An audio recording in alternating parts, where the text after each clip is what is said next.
Шайлоо эмне үчүн маанилүү? Эртең жогорку кеңешке шайлоо өтөт.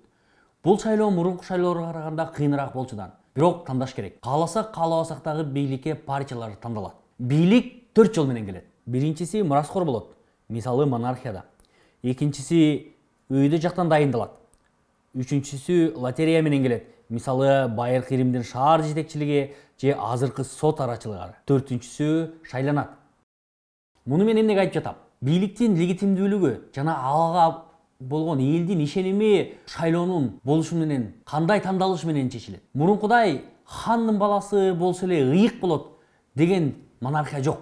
Заманбап өлкөлөрдө бардык бийлик шайлоо аркылуу тандалат. Шайлоонун дагы бир маанилүүлүгү ал тез-тезден өтүп тургандыгы. Эл 5-6 жыл сайын депутаттарды же президентти алмаштырып тура алат. Бул деген сөз 5-6 жыл сайын өзгөрүүгө жол ачылат. Бийлик болсо элдин көзөмөлүндө болуп турат. Мындай система төңкөрүштү алдын алат.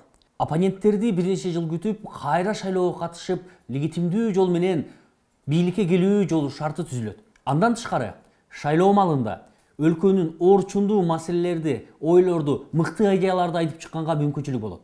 Тандоо дайыма бар. Кичинекей өлкөбүз. Баарыбыз бири-бирибизге байланыштабыз. Тууган-туушканбыз. Кээ-бирөө жездеси үгүттөгөн партияга салса, кээ-бирөө жумуштан бошотот деген коркуу менен добушун беришет. Кээде улуу муундарга бир нерсе айтуу бейпайда сезилет. Уккусу келбейт. Керек болсо өз ата-энелерибиз дагы эч нерсе көрбөйт, же коркуп калган. Бирок дал ушул учурда биздин абалыбызды анализ кылууга сонун мүмкүнчүлүк түзүлөт. Эмнеге бизде татыктуу айлык жок? Заманбап оорукана жок, жакшы мектеп жок? Эмнеге депутаттар элге каршы мыйзамдарды кабыл алышат? Эмнеге отурумдарга катышпайт?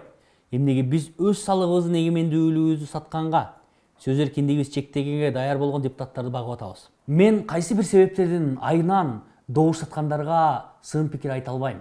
Бирок бир нерсени эске алып койгула. Сиз эмне болбосун, сиз каалаган партияга добуш берип кое аласыз. Келгиле, туңгуйка түрткөн шайлоону токтотолу. Партиянын идеясын жана программаларын карагыла.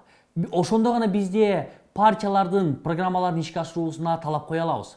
Добушуңузду сатып алган партияларга тагдырыңызды тапшырып бербеңиз. Биз коррупциядан тажадык.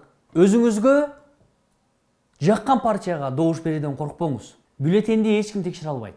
Сиз менен кабинкага эч ким келбейт. Туугандарыңыз, досторуңуз, тааныштарыңыз айтты деп ал партияга добуш бербеңиз. Шайлоого катышыңыз, туура тандоо кылыңыз.